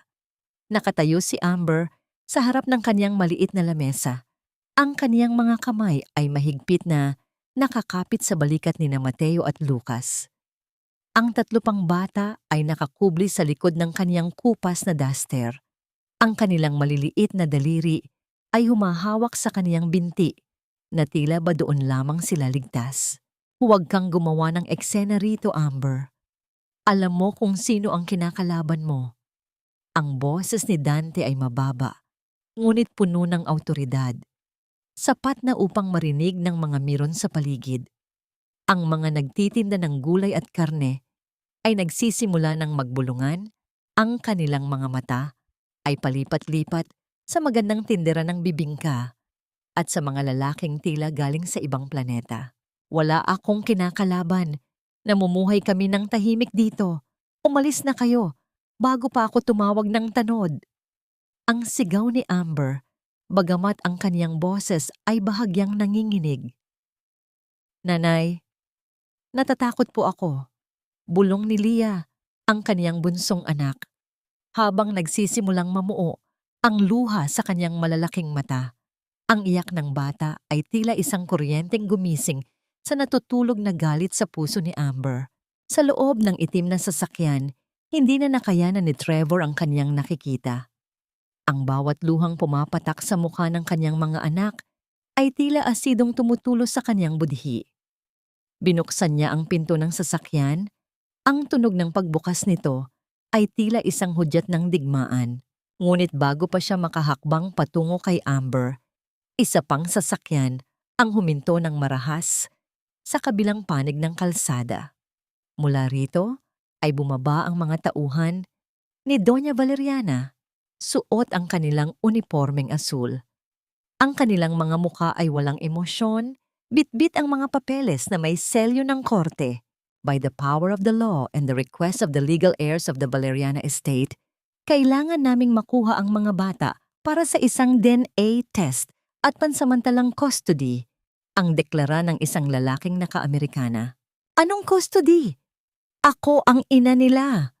Ako ang nagluwal sa kanila sa gitna ng bagyo habang ang mga amo nyo ay sarap buhay sa mansyon.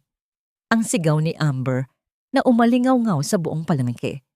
Ang mga tao sa paligid, ang mga kapwa niya tindera na nakasaksi sa kaniyang paghihirap ay nagsimula ng lumapit. Hawak ang kanilang mga sandok at kutsilyo sa karne. Hindi niyo sila makukuha. Mabuti pa silang tao kaysa sa inyo. Sigaw ni Aling Marites, ang tindera ng bagoong na palaging nagbibigay ng extra kay Amber. Sa gitna ng kaguluhan, dahan-dahang lumakad si Trevor patungo sa gitna. Ang kanyang bawat hakbang ay tila nagpapatahimik sa ingay ng paligid. Nang makita siya ni Amber, ang dalaga ay tila nakakita ng isang multo. Ang kanyang hawak sa mga anak ay lalong humigpit. Ang kanyang mga mata ay puno ng pagtataksil at sakit. Trevor? Ang kaniyang pagbigkas sa pangalan nito ay tila isang sumpa. Amber, please, let me explain. Ang boses ni Trevor ay paos, puno ng pagsusumamo na hindi kailanman narinig ng sino man sa kanyang mga tauhan. Explain? Pagkatapos ng 5 taon, ngayong nalaman niyo na buhay ang mga bata, bigla kang magpapakita? Ang bawat salita ni Amber ay tila isang sampal sa mukha ng lalaki. Umalis ka na, Trevor. Wala kang anak dito. Ang mga anak ko ay walang ama. Sir Trevor, ang utos ni Doña Valeriana ay dalhin ang mga bata ngayon din. Sabat ng tauhan ng kanyang ina, na tila baliwala ang tensyon sa pagitan ng dalawa. Tumingin si Trevor sa kanyang ina na ngayon ay dahan-dahan ding bumababa mula sa kanyang sasakyan. Suot ang kanyang itim na salamin at ang kanyang nangiting mapangapi. Doon, sa gitna ng putikan at alikabok, ang bilyonaryong matanda ay tila isang reyna na handang bawiin ang kanyang mga ari-arian. Ibigay mo na ang mga bata, Amber. Huwag mo nang pahirapan ang sarili mo. Alam nating pareho na hindi mo sila kayang pakainin ng bibingka habang buhay. Ang boses ni Doña Valeriana ay parang lason na kumalat sa hangin. Isang matinding katahimikan ang bumalot sa lahat. Nakatingin ang 5 bata kay Trevor, ang kanilang mga mata ay puno ng pagtataka at takot. Si Juan, ang pinakamatapang sa 5, ay humakbang ng kaunti sa harap ng kanyang ina. Ang kanyang maliit na kamao ay nakakuyom. Huwag niyo pong saktan ang nanay ko. Ang sigaw ng bata ay tila isang bala na tumago sa puso ni Trevor. Sa sandaling iyon, isang malakas na busina ng isang dambuhalang truck ang narinig mula sa likuran. Nawalan ng kontrol ang driver dahil sa madulas na kalsada at mabilis na tumatama patungo sa kinaroroonan nila. Ang lahat ay nagkagulo, ang mga tao ay nagtakbuhan, at sa gitna ng alikabok at sigawan, naramdaman ni Amber na may humila sa kaniya at sa mga bata patungo sa isang madilim na eskinita. Ang bawat patak ng ulan sa bubong na yero ay tila mga bulong ng nakaraan, nagpapaalala sa akin na kahit anong tago ko sa dilim, ang liwanag ng katotohanan ay palaging may paraan upang ako ay mahanap. Ang paligid ay nabalot ng makapal na alikabok at usok mula sa truck na sumalpok sa isang poste ng kuryente. Ilang metro lamang ang layo mula sa pwesto ni Amber. Ang ingay ng nagtatakbuhang mga tao at ang hiyaw ng mga bumbero ay tila nanggagaling sa ilalim ng tubig. Sa gitna ng kaguluhan, naramdaman ni Amber ang mahigpit na pagkakahawak sa kaniyang braso ng isang magaspang na kamay. "Sumama kayo sa akin, Amber, dito sa likod." Ang pabulong na sigaw ni Mang Kanor, ang mata ng driver ng trike na matagal nang suki ng kaniyang bibingka. Dinala sila ni Mang Kanor sa isang makitid na eskinita na tanging mga taga roon lamang ang nakakaalam. Ang 5 bata ay tahimik na sumusunod. Ang kanilang maliliit na mukha ay maputla at ang kanilang mga mata ay dilat sa takot. Pumasok sila sa isang maliit na bodega ng mga sako ng bigas. Ang amoy ng alikabok at lumang sako ay naging kanlungan nila habang maririnig sa labas ang tunog ng mga sirena at ang malakas na sigaw ng mga tauhan ni Doña Valeriana na naghahanap sa kanila. "Nanay, aalis na po ba tayo? Babalik po ba tayo sa bahay?" Ang mahinang tanong ni Lucas habang nanginginig ang kaniyang boses. Niyakap ni Amber ang kaniyang mga anak ng napakahigpit. Nararamdaman niya ang bilis ng pintig ng kanilang maliliit na puso. "Huwag kayong mag-alala, mga anak. Hindi tayo iiwan ni nanay. Hindi nila kayo makukuha." Ngunit sa gitna ng katahimikan ng bodega, narinig nila ang marahang pagbukas ng pinto. Ang liwanag mula sa labas ay gumuhit sa sahig at isang anino ang dahan-dahang pumasok. Nanigas si Amber, handang gamitin ang kanyang sariling katawan bilang panangga. "Amber, alam kong nandito kayo. Amoy ng bibingka mo ang nagdala sa akin dito. Hindi ito si Dante. Hindi ito ang mga tauhan ng kaniyang ina. Si Trevor iyon. Ang kaniyang boses ay hindi na ang malamig na bilyonaryo, kundi isang lalaking tila nawalan ng lahat. Dahan-dahan siyang lumapit. Ang kaniyang mamahaling sapatos ay may bakas ng putik mula sa kalsada.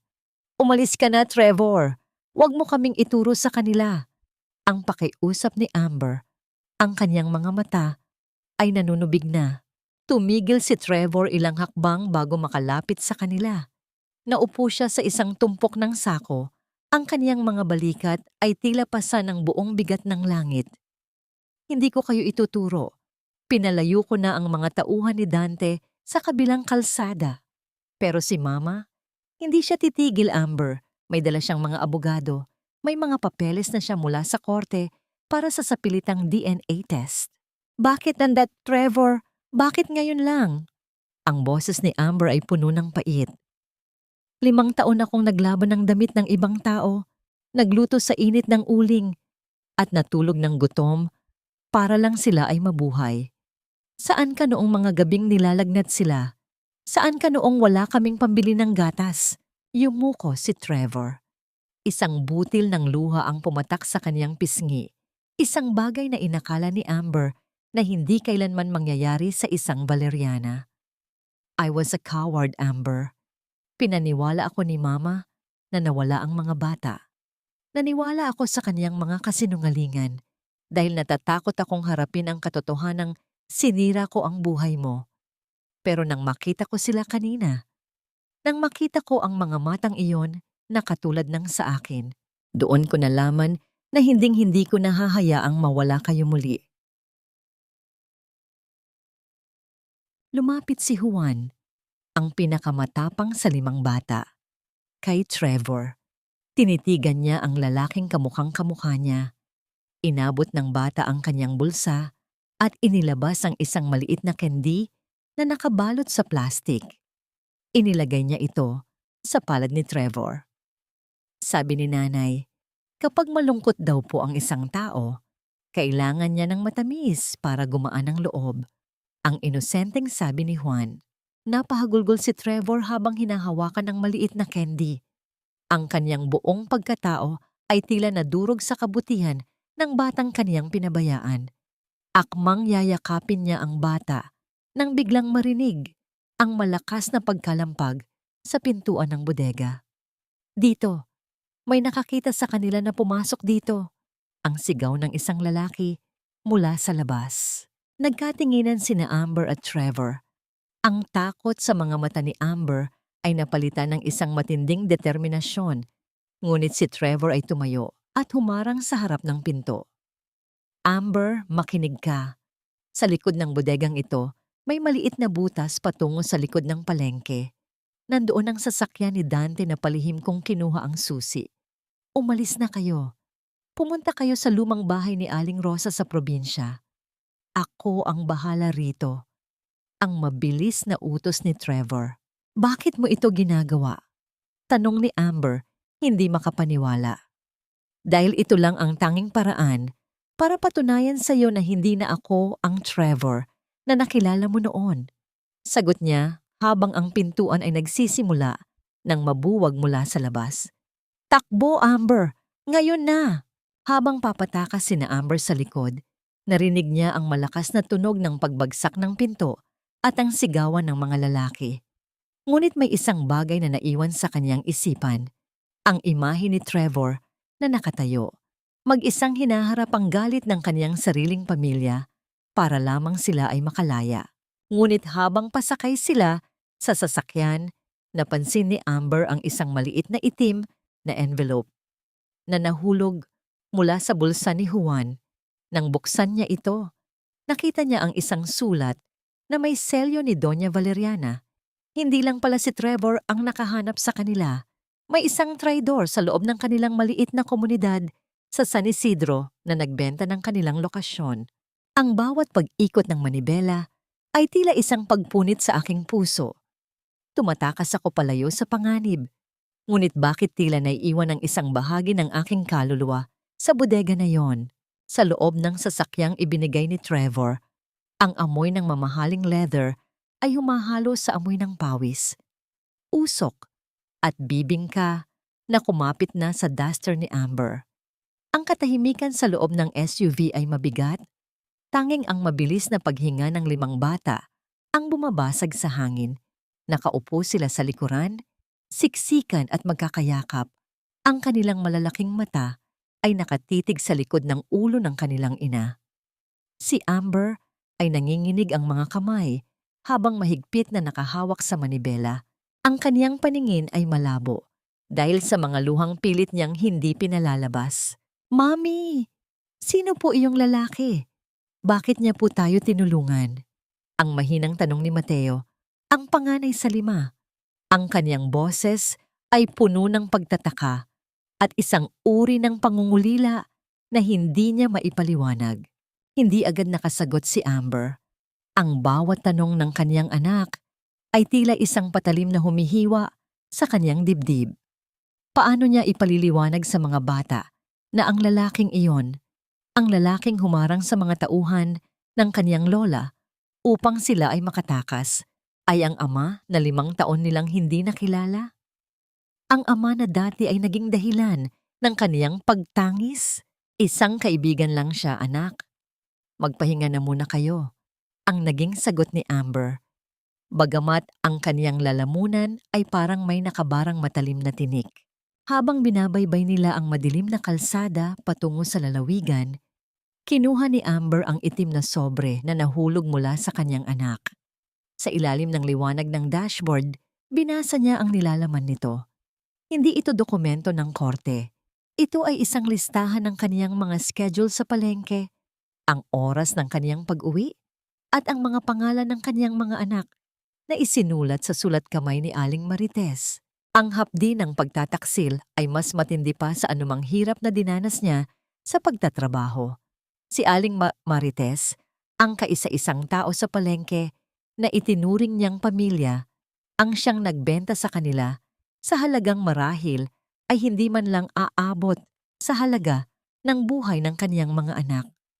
Ang bawat plastik ng bagoong na ibinigay nito ay may kapalit palang kapahamakan. Nabalik ang diwa ni Amber nang marinig niya ang malakas na tunog ng busina mula sa kanyang likuran. Sa rearview mirror, nakita niya ang dalawang sasakyan na mabilis na humahabol, ang mga tauhan ni Doña Valeriana. Mukhang hindi nagtagal ang harang na ginawa ni Trevor.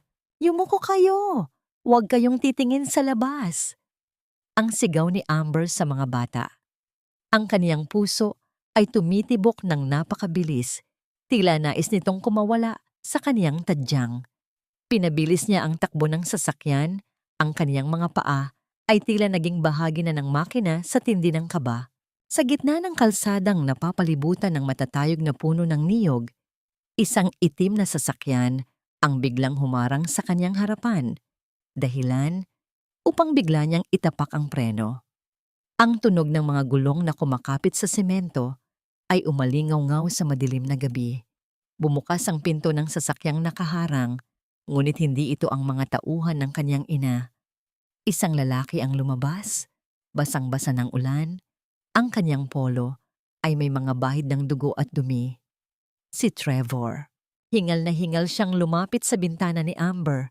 Ang kanyang muka ay may pasa sa pisngi, tanda ng pakikipaglaban niya sa sarili niyang mga tauhan. "Amber, lumabas kayo riyan. May GPS ang sasakyang ito. Susundan kayo ni Mama.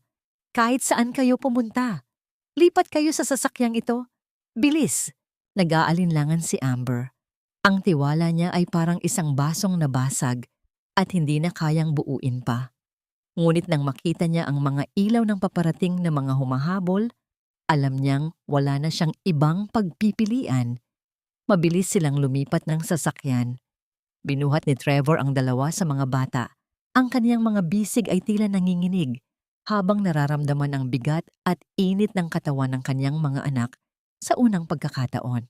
Nang makalipat sila, mabilis na pinaandar ni Trevor ang sasakyan patungo sa isang maliit at madilim na daan na hindi sementado. Ang bawat pagtalbog ng sasakyan sa mga lubak ay tila sumasabay sa kaba sa dibdib ni Amber. "Saan tayo pupunta?" tanong ni Amber. Ang kaniyang boses ay puno ng paghihinala. Sa isang lugar na kahit si Mama ay hindi alam, sa rest house ng namayapa kong ama. "Doon, ligtas kayo." Ang sagot ni Trevor nang hindi inaalis ang tingin sa kalsada. Sandaling namayani ang katahimikan. Tumingin si Trevor sa rearview mirror at nakita ang 5 bata na ngayon ay nakatulog na dahil sa sobrang pagod at takot. Ang kaniyang mga mata ay lumambot, isang ekspresyong hindi kailanman nakita ni Amber sa kanya noon. "Patawarin mo ako, Amber, sa lahat. Sa 5 taon na ninakaw ko sa inyo." Ang mahinang bulong ni Trevor, sapat lamang upang marinig ng dalaga. Tumingin si Amber sa labas ng bintana, sa madilim na kagubatan na tila walang katapusan. "Ang tawad ay para sa mga taong nagkamali, Trevor. Pero ang ginawa mo sa amin, hindi lang yon pagkakamali. Pinatay mo ang babaeng nangarap na makasama ka habang buhay." Sa gitna ng kanilang paglalakbay, isang malakas na tunog ng pagsabog ang narinig mula sa kalayuan.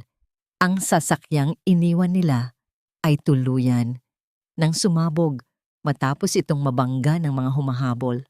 Ang apoy na nagmula roon ay sandaling nagbigay ng liwanag sa langit. Isang paalala na sa gabing ito, ang kanilang mga buhay ay tuluyan ng nagbago. Ngunit habang papasok sila sa isang tago at lumang tarangkahan, hindi napansin ni Trevor na ang kaniyang cellphone na naiwan sa dashboard ay patuloy na umiilaw. Isang mensahe mula kay Doña Valeriana ang lumitaw. "I know where you are taking them, Trevor. Do not forget I am the one who built that house. There is no escape from me." Para sa'yo, Amber, sila ay mga anak.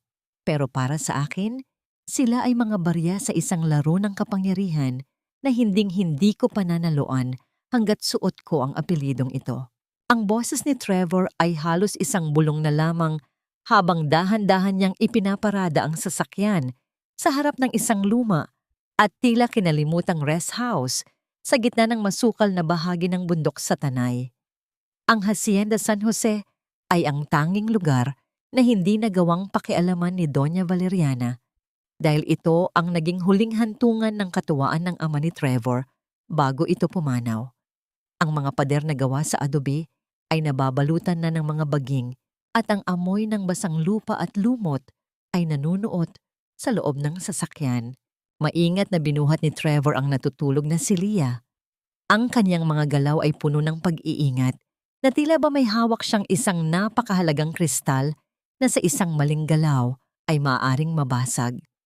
Nakasunod si Amber, hawak ang mga kamay ni na Maria at Juan, habang sina Mateo at Lucas ay tahimik na naglalakad sa likuran. Ang kanilang mga mata ay puno ng pagtataka sa paligid. Sa loob ng bahay ang bombi. Ang alikabok ay sumasayaw sa ilalim ng liwanag ng flashlight. Inayos ni Amber ang mga bata sa isang malapad na sofa. Pinagtatabi-tabi sila at kinumutan ng kanyang sariling jacket. Tiningnan niya ang kanyang mga anak. Ang 5 buhay na kaniyang itinaguyod sa loob ng 5 taon ng pagtatago. Ang kanilang mga mukha, kahit sa gitna ng pagtulog, ay bakas pa rin ng takot mula sa nangyaring habulan. Naramdaman ni Amber ang presensya ni Trevor sa kanyang likuran. Nakatayo ang lalaki sa may pintuan ng kusina. Hawak ang isang baso ng tubig na nanginginig ang mga kamay. Ang kanyang polo ay punit na sa balikat at ang kanyang pisngi ay may mahabang gasgas na nagdurugo pa rin ng bahagya. "Hayaan mo na akong gamutin yan," ang mahinang sabi ni Amber. Hindi dahil sa kinalimutan na niya ang sakit, kundi dahil sa obligasyon ng kaniyang konsensya. Naupo si Trevor sa isang kahoy na upuan habang kumuha si Amber ng isang malinis na tela at kaunting tubig. Ang bawat daplis ng tela sa balat ni Trevor ay nagdudulot ng bahagyang pagkislot ng lalaki. Ngunit ang kaniyang mga mata ay nanatiling nakatitig sa mukha ni Amber. Ang distansya sa pagitan nila ay sapat na upang maramdaman ni Amber ang init ng hininga ni Trevor at ang mabilis na tibok ng kaniyang sariling puso. "Bakit, Trevor? Bakit mo kami tinulungan?" tanong ni Amber. Ang kaniyang boses ay tila isang marahang hampas ng alon sa pampang. "Dati, hinayaan mo akong itaboy ng nanay mo na parang isang hayop. Ngayon, itinataya mo ang lahat para sa amin." Inabot ni Trevor ang kamay ni Amber na may hawak na tela. Ang kaniyang mga daliri ay malamig, ngunit ang kaniyang hawak ay matatag. "Dahil sa loob ng 5 taon, Amber, nabuhay ako sa isang mansyong puno ng ginto pero walang kaluluwa. Noong gabing nawala ka, doon ko nalaman na ang lahat ng kayamanang ito ay walang silbi kung wala ang tanging babaeng nagparamdam sa akin na ako ay tao, hindi lang isang Valeriana." Sandaling nagtagpo ang kanilang mga paningin. Ang pait ng nakaraan at ang pangamba ng kasalukuyan ay tila naghalo sa hanging namamagitan sa kanila. Ngunit ang sandaling iyon ay biglang naputol nang marinig nila ang tunog ng maraming sasakyan na papalapit sa tarangkahan ng hasyenda. Ang liwanag mula sa malalakas na headlight ay tumagos sa mga bintana, tila mga mata ng isang dambuhala na nahanap na ang kanyang biktima. Napatayo si Amber, ang kanyang mukha ay muling binalot ng matinding takot. "Nahanap nila tayo. Trevor, nahanap nila tayo. Magtago kayo sa silid sa taas. Huwag kayong lalabas kahit anong mangyari." Ang mabilis na utos ni Trevor habang hinahanap ang kanyang baril sa dashboard ng kinalalagyan nito sa loob ng bahay. Bumukas ang malaking pintuan ng hasyenda nang walang pasabi. Pumasok si Doña Valeriana. Suot ang isang mamahaling itim na coat. Ang kanyang mukha ay tila isang maskara ng galit at tagumpay. Sa likuran niya ay ang 12-dosenang mga lalaking nakauniforme at ang kanyang mga abogado na bitbit ang mga makakapal na folder. "Akala mo ba ay matataguan mo ako sa bahay na ito, Trevor?" Ang boses ng matanda ay umalingaw-ngaw sa buong silid. Dahilan upang magising ang 5 bata at magsimulang umiyak. Ang lupang ito ay nakapangalan pa rin sa kumpanya. At ang mga batang yan, sila ay mga Valeriana. Hindi sila mabubuhay sa dumi at taguan. Inilabas ng abogado ang isang dokumento. at iniharap kay Amber na pababa pa lamang ng hagdan habang yakap ang mga anak. Miss Amber, mayroon kaming emergency custody order mula sa korte. Dahil sa inyong pabago-bagong lokasyon at kakulangan ng maayos na kabuhayan, ituturing na endangered ang kalagayan ng mga bata sa ilalim ng inyong pangangalaga. At mayroon din kaming report tungkol sa inyong mental instability mula noong kayo ay nasa mansyon pa. Mental instability? Kasinungalingan iyan. Kinuha niyo ang lahat sa akin. Pati ba naman ang katinoan ko ay gagawan niyo ng kwento? Ang sigaw ni Amber, ang kaniyang mga kamay ay nanginginig sa matinding uwatang ng loob at galit. Lumapit si Doña Valeriana kay Amber. Ang kaniyang mga mata ay nanlilisik.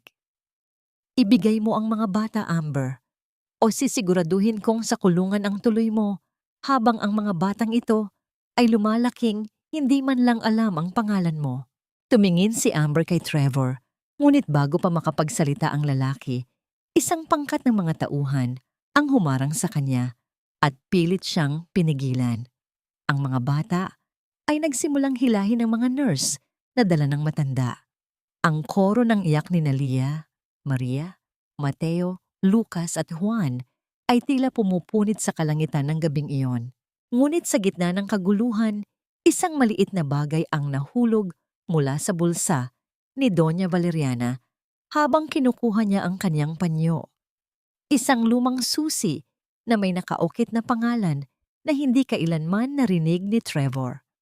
Ang susing iyon ay may bakas ng dugo na tuyo na, at ang reaksyon ng matanda nang makitang nahulog ito ay tila ba nakakita siya ng kanyang sariling kamatayan.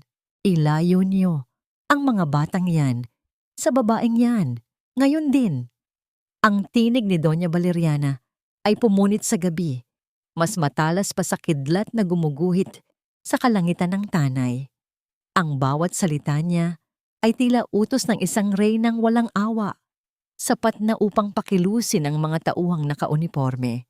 Sa loob ng Hacienda San Jose, ang katahimikan ng mga lumang pader ay napalitan ng isang kaguluhang hinding-hindi malilimutan ni Amber. Naramdaman ni Amber ang maliliit na daliri ni Leah na bumibitaw sa kaniyang duster. Ang yak ng kaniyang mga anak, isang koro ng pighati at takot, ay tila mga punyal na sabay-sabay na ibinabaon sa kaniyang puso. Nanay! Nanay! Huwag mo kaming ipamigay! Ang sigaw ni Juan habang pilit siyang hinihila ng isang nurse. Huwag! Maawa kayo! Sila lang ang meron ako. Ang pagsusumamo ni Amber, ang kaniyang boses ay paos na at halos mawala na sa tindi ng kaniyang pag-iyak. Napaluhod siya sa malamig na sahig. Ang kaniyang mga kamay ay pilit na inaabot ang mga anak, na ngayon ay isinasakay na sa mga itim na sasakyan sa labas. Ang bawat hakbang ng mga nurse palayo sa kanya ay tila pagpunit sa kaniyang sariling laman. Si Trevor, na pilit na pinipigilan ng tatlong malalaking gwardiya, ay nagpupumiglas hanggang sa mamula ang kanyang buong muka. Bitiwan niyo ako! Ma'am, stop this! This is kidnapping! Hindi mo pwedeng gawin ito sa sarili mong mga apo. Ang kaniyang sigaw ay umaling-awngaw sa buong hasyenda. Ngunit ang kaniyang ina ay nakatayo lamang, walang kibo, habang pinagmamasdan ang tagumpay ng kaniyang plano. Nang tuluyang maisara ang mga pinto ng sasakyan at marinig ang tunog ng mga makinang papaalis, tila nawalan ng hangin sa loob ng silid. Ang tanging naiwan ay ang ingay ng malakas na ulan at ang mga hikbi ni Amber na nakasubsob sa sahig. Sa kanyang tabi, nakita niya ang isang maliit na tsinelas ni Maria na naiwan sa gitna ng pagmamadali. Isang piping saksi sa marahas na paghihiwalay. Dahan-dahang lumapit si Doña Valeriana kay Amber. Ang kaniyang mga takong ay lumilikha ng isang ritmong tila hatol ng kamatayan. Sabi ko sa iyo, Amber, hindi mo sila mapoprotektahan. Ang mga Valeriana ay hindi lumalaki sa putikan. Ngunit sa kanyang paglalakad, hindi napansin ng matanda na may nahulog muli mula sa kanyang bulsa. Isang lumang locket na nakakabit sa susing nakita ni Trevor kanina. Mabilis itong pinulot ni Trevor nang makawala siya sa mga gwardiya matapos siyang bitawan ng mga ito dahil tapos na ang kanilang misyon. Binuksan ni Trevor ang locket sa ilalim ng aandap-andap na ilaw ng hasyenda. Nanlaki ang kaniyang mga mata. Sa loob nito ay ang larawan ng kanyang ama, si Don Jose, kasama ang isang babaeng kamukhang-kamukha ni Amber, si Elena, ang kapatid ng ama ni Amber na matagal nang nawawala.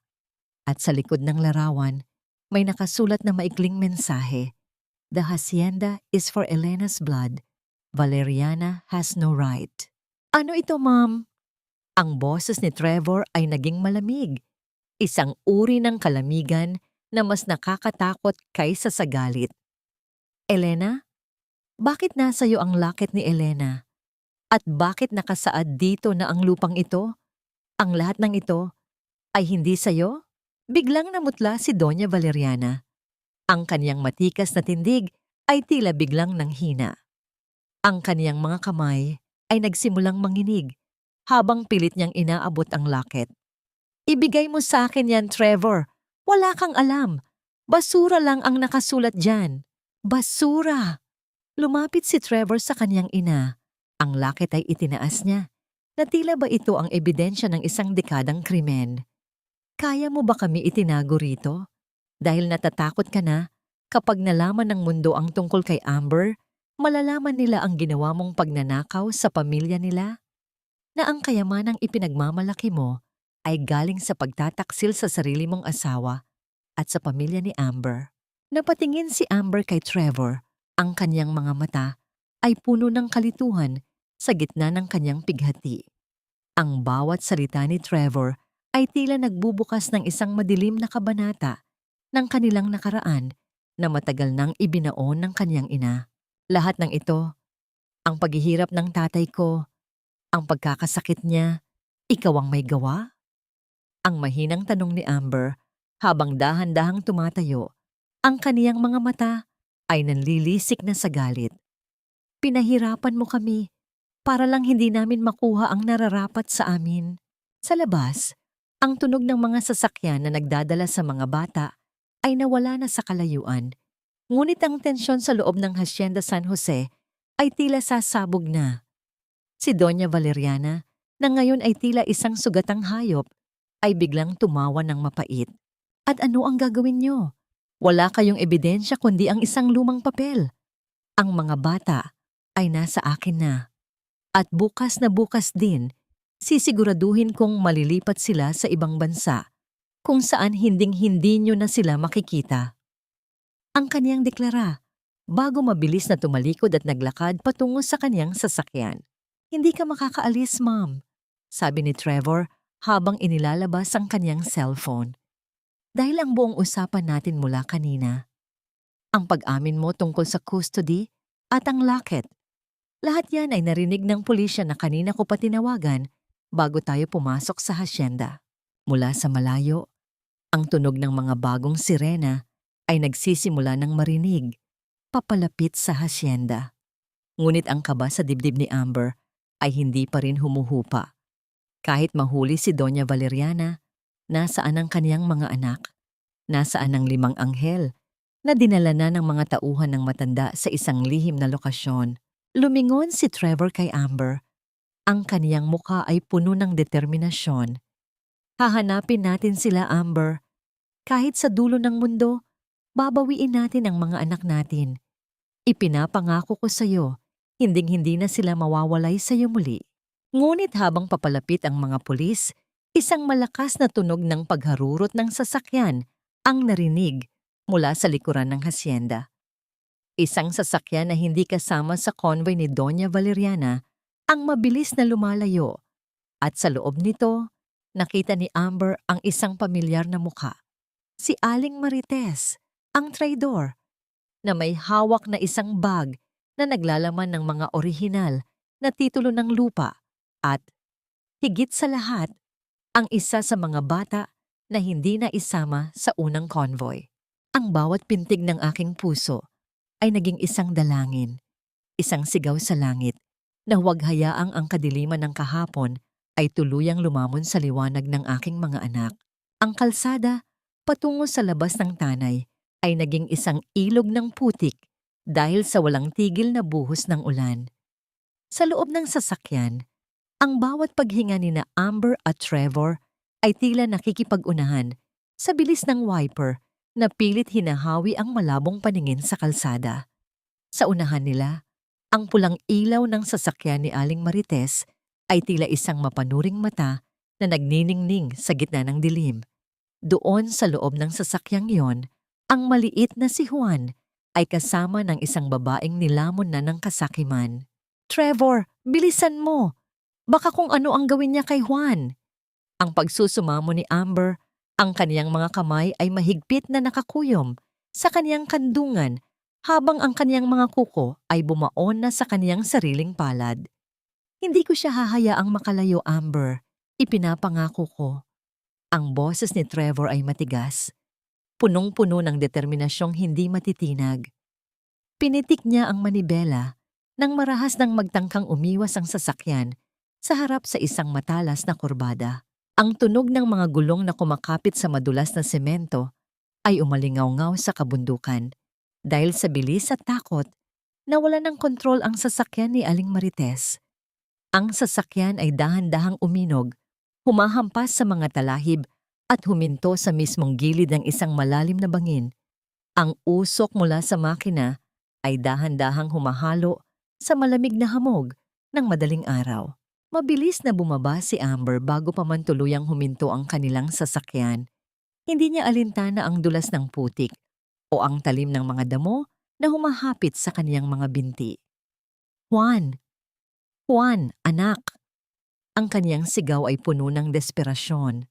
Bumukas ang pinto ng sasakyan at lumabas si Aling Marites, hawak ang itim na bag ng mga dokumento, habang ang kabilang kamay ay mahigpit na nakahawak sa braso ni Juan na umiiyak at nanginginig sa takot. "Huwag kayong lalapit. Akin ang lahat ng ito. Karapatan ko ring yumaman." Ang sigaw ng matanda, ang kaniyang mga mata ay nanlilisik na sa tindi ng kaniyang pagkawala sa sarili. "Pera lang yan, Marites. Pero ang batang hawak mo ay buhay. Bitawan mo ang anak ko." Ang sigaw ni Amber habang dahan-dahang lumalapit, ang kaniyang mga palad ay nakataas bilang tanda ng pagsuko. Sa likuran, dumating ang mga sasakyan ng pulis. Ang kanilang mga asul at pulang ilaw ay nagbibigay ng isang nakakatakot na kulay sa paligid. Nakita ni Marites na wala na siyang takas. Sa isang sandali ng panghihina, dahan-dahan niyang binitawan si Juan. Mabilis na tumakbo ang bata patungo sa kaniyang ina at sinalubong siya ni Amber ng isang yakap na tila ba hinding-hindi na niya ito muling pakakawalan. "Ligtas ka na, anak. Nandito na si nanay." Ang bulong ni Amber habang hinahalikan ang basang buhok ng bata.